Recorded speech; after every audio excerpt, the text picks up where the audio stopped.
Assalamualaikum warahmatullahi wabarakatuh. Perkenalkan, nama saya Muhammad Rizky Rizda. Di sini saya akan mempresentasikan tugas dari Bapak Suca, yaitu fungsi kepemimpinan dalam kelompok. Fungsi kepemimpinan dalam kelompok ada fungsi inisias, fungsi keanggotaan, fungsi perwakilan, fungsi organisasi, fungsi integritas, fungsi manajemen informasi internal, fungsi penyaringan internal, dan fungsi imbalan. Penjelasannya di sini fungsi inisias. Dalam fungsi ini, seorang pemimpin harus dapat mengambil inisiatif praksana untuk gagasan atau ide baru. Selain itu juga dapat memberikan pemahaman terhadap gagasan yang kurang layak.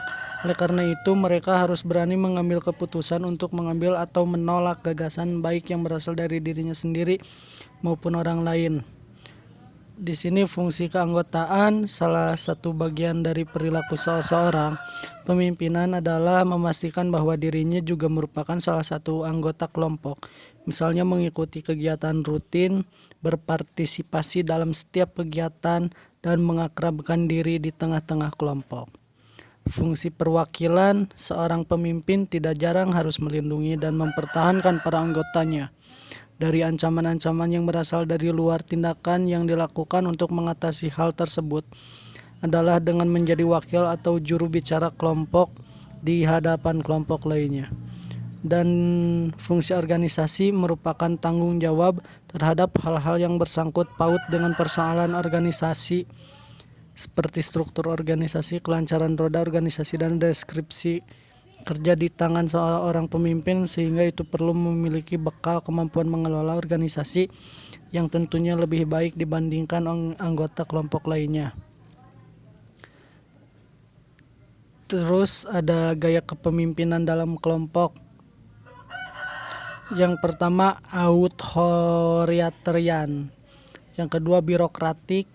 3, diplomatik. 4, demokratik. 5, laissez-faire.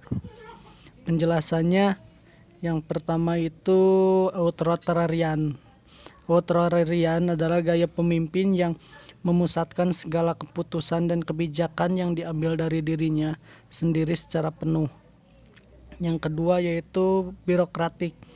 Di sini birokratik, pemimpin yang birokratik pada umumnya membuat keputusan-keputusan berdasarkan aturan yang ada secara kaku tanpa adanya fleksibilitas. Yang ketiga, diplomatik. Kelebihannya gaya kepemimpinan diplomatik ini ada di penempatan perspektifnya. Pemimpin diplomatik terbuka terhadap adanya saran dan umpan baik balik dari anggota kepadanya, ke kelompoknya. 4, diplomatik. Ini gaya kepemimpinan yang memberikan wewenang secara luas kepada para bawahan. Yang kelima, laissez-faire adalah tipe gaya kepemimpinan yang cenderung pasif. Selanjutnya ada komunikasi kelompok dalam perspektif teoritis.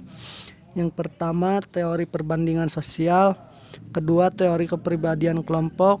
Ketiga, teori percakapan kelompok. 4, teori pertukaran sosial. Dan kelima, teori sosiometrik. Penjelasannya yang teori perbandingan sosial. Dalam pandangan teori perbandingan sosial ini, tekanan seseorang untuk berkomunikasi dengan anggota kelompok lainnya akan mengalami peningkatan jika muncul ketidaksetujuan yang berkaitan dengan sesuatu kejadian. Apabila kejadian itu makin menjadi penting, maka sifat keterikatan kelompok juga meningkat.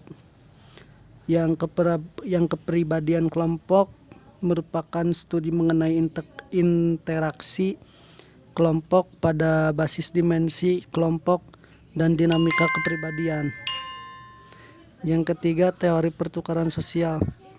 Teorinya tentang pertukaran sosial di mana interaksi manusia mencakup pertukaran sosial dan mencakup pertukaran barang dan jasa. Yang kelima, sosiometrik. Menurut Moreno, dapat diartikan sebagai pendekatan teoritis dan metodologi terhadap kelompok-kelompok yang diciptakan dan kemudian dikembangkan oleh Jennings dan oleh yang lainnya. Yang kelima, teori percakapan kelompok berkaitan erat dengan produktivitas kelompok atau upaya-upaya untuk mencapainya melalui pemeriksaan masukan dari anggota variabel-variabel perantara dan keluaran dari kelompok grup output. Sekian dari presentasi saya dari tugas kepemimpinan dalam kelompok, pengambilan keputusan kelompok dan kepemimpinan. Terima kasih. Wassalamualaikum warahmatullahi wabarakatuh.